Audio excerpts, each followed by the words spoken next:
जय गुरुदेव। प्रणाम सभी को। निरोग जीवन के महत्वपूर्ण सूत्र अध्याय 9। लास्ट टॉपिक में हमने पढ़ा था तंबाकू से तमोगुण की उत्पत्ति के बारे में। आइए आज के टॉपिक की तरफ आगे बढ़ते हैं। संयम का अभाव। इन नशों को लगातार अधिक समय तक सेवन करते रहने से मनुष्य एक प्रकार से उनका गुलाम बन जाता है।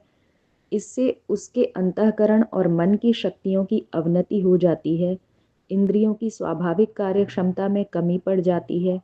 तरह तरह के दुर्व्यसन और हानिकारक शौक पैदा होने लग जाते हैं और इन सब का परिणाम यह निकलता है कि उसकी कार्य शक्ति तथा योग्यता में निरंतर कमी होने लगती है।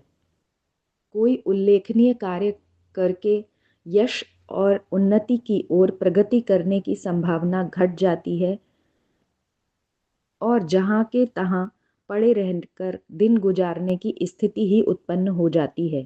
यह बात दूसरी है कि वर्तमान समय में इसके विपरीत दृश्य भी दिखलाई पड़ रहे हैं और बड़े बड़े सरकारी अफसर तंबाकू और शराब जैसे व्यसनों में संलग्न रहकर भी ऊंचे ओहदों पर पहुंचते जाते हैं तथा धन और मान प्राप्त करते रहते हैं।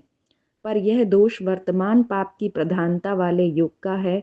उसे प्रकृति का स्वाभाविक नियम नहीं माना जा सकता है। इसका प्रत्यक्ष प्रमाण यह है कि इस समय प्रकट रूप से बहुत कुछ उन्नति और वैज्ञानिक आविष्कारों की भरमार दिखाई पड़ने पर भी सुख और शांति का लोप होता जाता है और चारों ओर हाय हाय मची हुई है।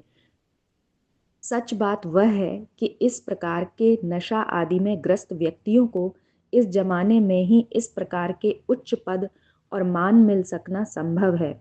प्राचीन भारतीय संस्कृति के युग में ऐसे दुर्व्यसनी व्यक्ति समाज में तिरस्कार के पात्र माने जाते थे और भविष्य में भी जब मानव जाति इस तामसी सभ्यता से अपना पीछा छुड़ा लेगी तो इस प्रकार के व्यक्ति हीन श्रेणी में ही पहुंच जाएंगे।